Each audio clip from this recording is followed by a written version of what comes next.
Hello, it's Atticus. Happy Independence Day in Vietnam. So yeah, today is September 2nd, which is Independence Day. I'm having my lunch, these little muffin things, sitting on my motorcycle. So I just go to a random spot and park, right? So today, I go to one of my favorite spots, and I just chill.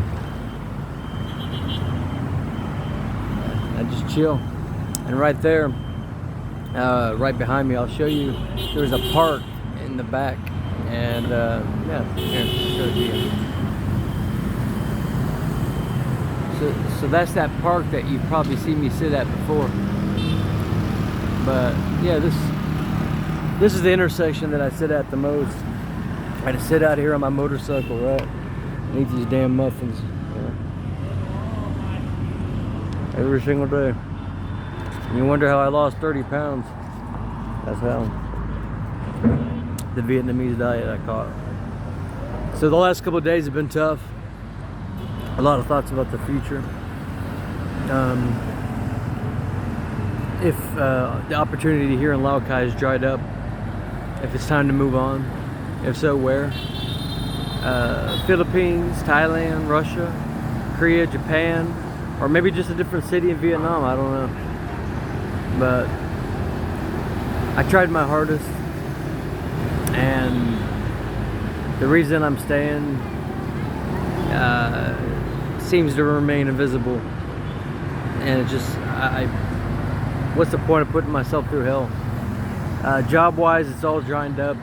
You know, I guess there's this whole thing now where you can't leave Vietnam unless, you can't switch your work permit, your visa, unless you leave the country for 3 days, right? So this new job has offered me employment. They want me to go to Thailand for 3 days. All right, go to Thailand for 3 days. Here, I'll do this way so you get a better view. And I go to Thailand for 3 days. And then they send a invitation letter from the government, and then I come back with a new visa sponsorship. Well, the problem with that is you have to show a bunch of medical records, which I won't get into, which I had problems with. Ended up in a hospital. Some serious things. I'm not going to say it on YouTube, but it keeps me from being able to leave Vietnam right now. So if I leave this country, I'm not going to be able to come back. So for better or worse, you know, let's get the motorcycle in the picture. There she is. For better or worse, I'm stuck here, you know. But the thing is like I've been staying in this one city, yeah. This one spot, Lào Cai, for one thing, for one person. And what am I supposed to do? I can't find a job that pays. I can find a whole bunch of part-time jobs, but the thing about living overseas is you need a visa. You have to be sponsored. You have to be, you know, a company or job will sponsor your work visa to stay here. It's not a tourist visa, you know. It's a business or business visa. It's a work visa. So part-time jobs won't do that. Here, let's get a picture of the bike again. Looking sexy.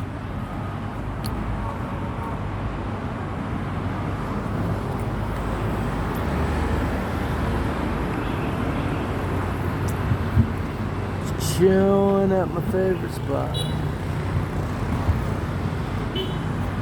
So yeah, just go to a different spot, eat these random muffins every day, right? But anyways, what I was saying is you have to find a job that will give you a work permit, that will give you a visa.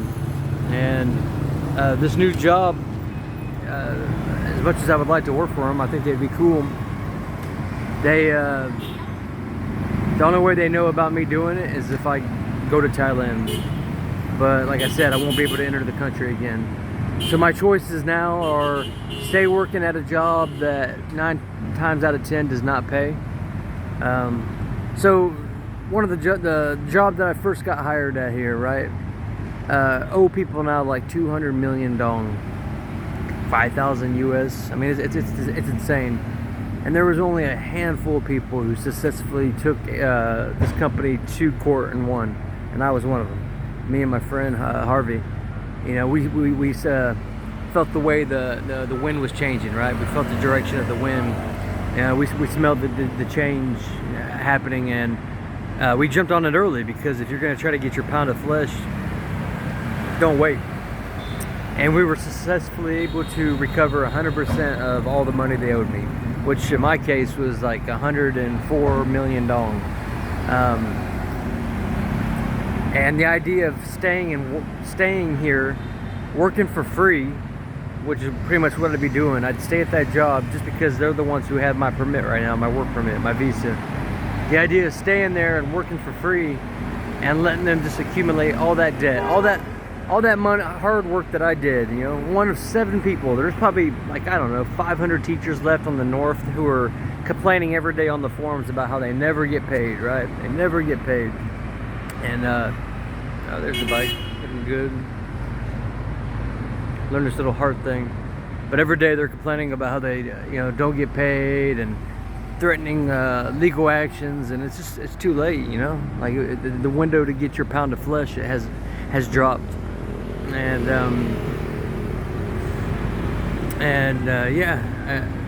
so I stay at this company and work for free, and the only way I survive is I pick up a bunch of part-time jobs.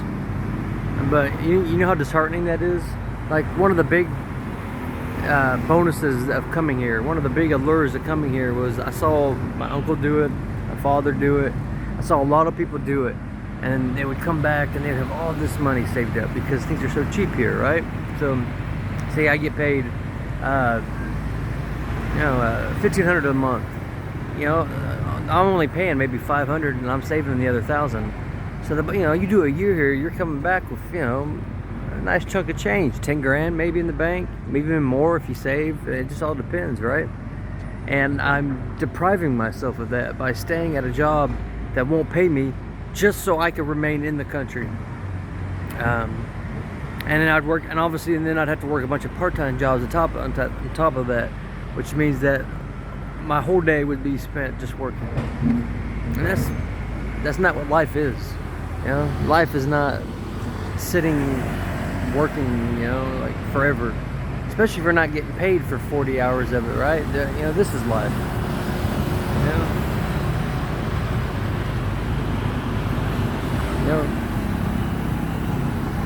That's life.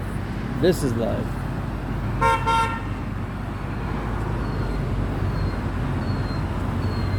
That's life. So I got to make a decision. I got to make a decision real soon about what I'm going to do about my future.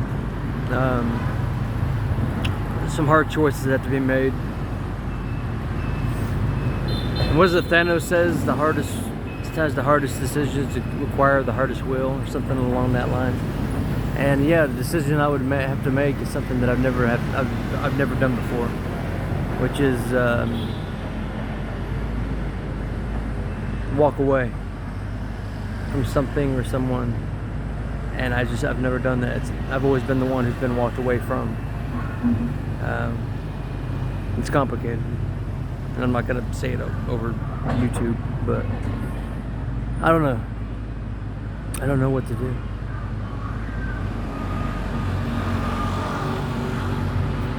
I only know what I can do.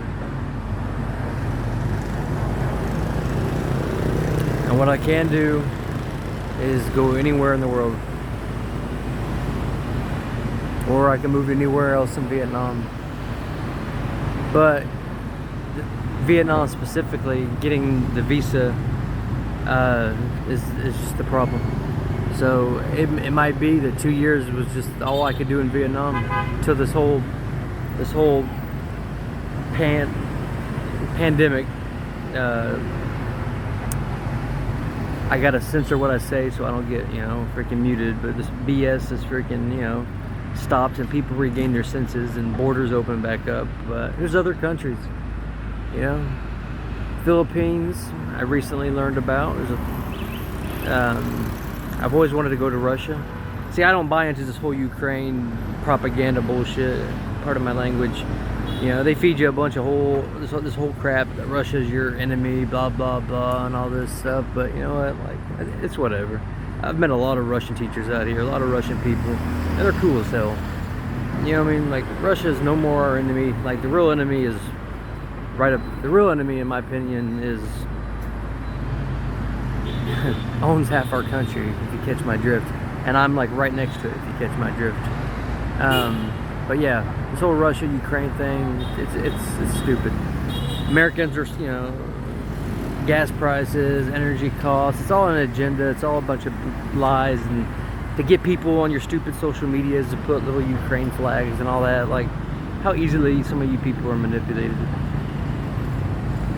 Yeah, but anyways, I'm just in a bad mood, I guess. Or a thoughtful mood, I don't know. It's Independence Day, I'm alone. I don't know what to do. All I know is, like, I got this motorcycle, you know. I got 4 days off. And I have to make a decision. So yeah, that's the update.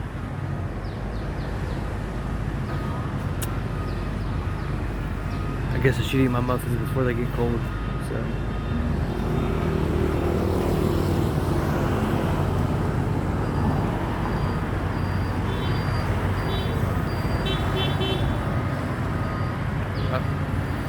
I guess that's all I got, guys. I'll see you later. Peace.